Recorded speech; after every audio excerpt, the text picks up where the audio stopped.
You're listening to Silla Media. Right, we'll chat. By the way, we're going to chat to my own relative, Amara Garda. I've never done that before. That comes up shortly. There's a very good reason why we're going to talk to her, right? And then Shaheen Isop coming up around the number of agents that have been dropped off for the Hajj this year. And we'll talk to Zubayd Al Jaffer in the Champion South Africa feature, and Naeem Gina. We'll talk about the Brixton Mosque as part of the series on historical mosques. So it's a busy second half on this the last day of this show here, considering that Ramadan, as you know, will end today, and then we'll have Eid tomorrow. Now, and I'm saying that very deliberately because, as you know, we had to cite the moon, the crescent for the new month, and that was not cited in South Africa. Therefore, we have Eid or Labaran tomorrow. But it didn't stop people in their thousands, I think, getting out to that area. If you're a holidaymaker from Joburg, you'll know the Sea Point area, moving further up the coast to Camps Bay. So just before that, when you get to Three Anchors Bay, trying to find the moon. And I'm very interested. Of course, they didn't find the moon, but I'm interested in the backstory and now the historical context of all of that. And with me is therefore Saawmiet Moos, who's in fact is a broadcast and outside broadcast and production and video journalist specialist, right? Saawmiet, appreciate your time. Assalamu alaikum. Walaikum salam, Ashraf, and assalamu alaikum from very serene and quiet Cape Town as we wind down this blessed month of Ramadan. Absolutely. Hopefully, we'll meet up soon. We haven't done that in a long, long time, right? But I want to pick your brain. But firstly, right? Were you part of the production last night? Yes, so basically my company provided the facility for the live crossing for Ramadan TV, and basically putting the quasi event together that we host people at the venue, and Voice of the Cape being the permit carrying partner for the event last night. And it's something that's been coming on for years. I have fond memories, not that I'm very old, but I have memories from before cell phones were around. And when before radio was around and before WhatsApp and all those kind of things. And my dad is an imam at the mosque, and we'd get a phone call from someone at a public phone just up the road from where the moon sighting was to say the moon has been sighted or it hasn't been sighted. So it's a tradition that's been coming on for a very, very long time here in Cape Town. And I would guess that people look at it as one of those things they do to have that nostalgia and that sense of community, especially post-COVID. Well, I think you're right. I mean, and here's the thing. Yes, I mean, so in the past it will be restricted to that environment and can't be amplified. But now, even as we're watching the live broadcast, and I watched it on Ramadan TV, in the same moment, I'm getting pictures, I'm getting videos from people who are there. So we're all watching it on different platforms, right? But here's the point. I think it was the MJC president, Sheikh Irfan Abrams, who made the point, right, that this is possibly this coming together of people, not 5 and 10 people, of hundreds, if not thousands of people and all their families on a common, square. In this case, of course, I know it's grass at the beach, right? For one purpose, around Eid, around sighting the moon for Ramadan or Eid, is possibly unprecedented in the world, right? Now, I was asking other people, who knows, and it's like, do you know anywhere in the world that people come out in these numbers for that purpose only? We're talking families, not the man cakers in the official capacity. Do you know?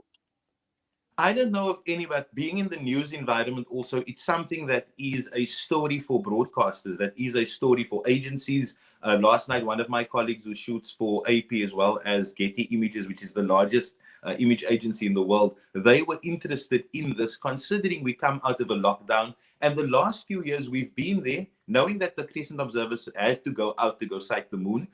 We've been there and there's been 10, 15 people. Last night there was over 1,000 people easily. People were there with their families. They were having a picnic. They brought lamps along to enjoy supper after Maghrib. And it was a very nice feeling of camaraderie and togetherness to have everybody there. And the surprising thing is that it was just not only Muslims there. It was a mix of people of nationalities. I bumped into an Arab guy who said this doesn't happen anywhere else. A Zimbabwean lady who came with a friend that she works with. She's not Muslim. And the lady from Morocco that we managed to interview who says she's from a Muslim country and they don't even have that. It's just an announcement made by the authorities and off they go. But here is a whole spirit of togetherness, yes. And in this case in particular, yes, notwithstanding the absence of crowds in the last 2 years, it's not like there was absence before. Before there was the same crowds, right? Yes. But in this case, yeah, and I'm looking at those light years, I'm looking at those kids coming there. I sort of hope that the parents had advised them to say, you know what, we're not going to sight the moon, because statistically we were warned, right, that it's not going to happen, right? But it still didn't stop the people coming out in those massive numbers. I mean, when you guys chatted to the public in anticipation, what did they say, knowing that they're not going to sight the moon? Ashraf, to be honest, people knew they weren't going to sight the moon.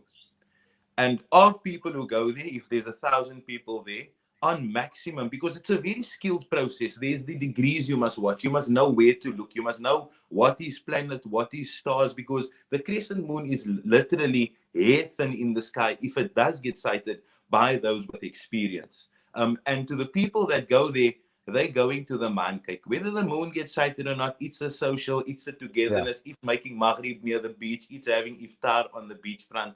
And that is what it is. People want to be together. They want to meet up with friends. And that's effectively what it is. And do you know when it started? I mean, historically, any idea? Look, historically, for as long as, so prior to me being a self-employed individual or entrepreneur in the broadcast space, I worked for Voice of the Cape, and at that time it's been something that's been coming on that we could trace back at least for 100 years.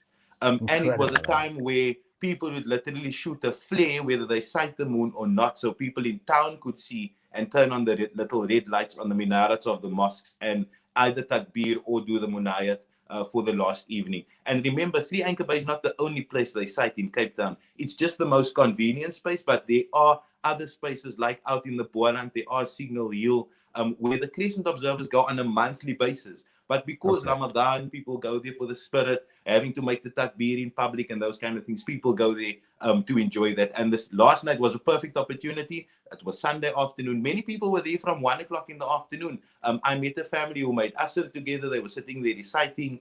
So it was a beautiful exercise and a beautiful outing for two reasons. Firstly, to promote that good message of Islam, and secondly, for people to be out when there's no rules of mask and social distancing and having to stay at home and all those kind of things. The world has indeed changed. Well, I'll tell you what, Saawmiet, I'm very keen, and if you have more about this in terms of who's covering it around the world, I'd be fascinated to look at the numbers, if anything, because I think it's really important. But for now, thank you for joining us. I think it's unprecedented with that numbers. The challenge to Durban and to Johannesburg and to Gqeberha and to Kimberley and every other place in South Africa. Well, what about you guys having something similar? Ultimately, the level of goodwill, I think, is just absolutely amazing. So thank you for your time. Appreciate it. And Eid Mubarak, Labaran Mubarak as well to you guys as well, to your entire family. Thank you for your time. Shukran to you also, Ashraf. Keep up the good work with Salam Media. Give my regards to the guys at Salam Media, some of my ex-colleagues that are involved there. Have a blessed Eid. Bye, Slamat for Labaran from all of us here in the Cape, inshallah. Assalamu alaikum. Perfect. There we are. Absolutely. Slamat for yellow work. Right. Saawmiet Moos, who is a broadcast journalist, but also specialized in outside broadcast and production, and did the same in terms of the outside broadcast yesterday, covering those huge crowds at Three Anchors Bay, looking for the moon that they knew they're not going to find. But did that stop them coming? No, they were there. That sense of unity of purpose was just so admirable. Who else does it in the world? You tell me. Tag us if you can. We're going to chat to Amara Garda in a moment. Now Zain Bika may well talk about exactly when we talk about why were so many people get out to Three Anchors Bay. Maybe that's the essence of his song, which is really the heart of a Muslim.